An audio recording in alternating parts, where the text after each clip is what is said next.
I am Michael Bross. I'm the executive director at Somatone. I'm also the lead composer on Ratchet and Clank Into the Nexus.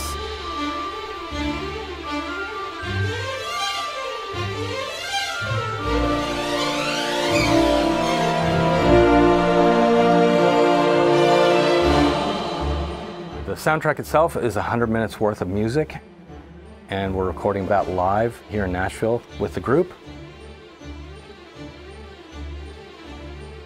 I'm here with part of the team, Mike Rasnick, who's one of the senior composers on the project, and also Jamie McMenemy, who's come from Insomniac.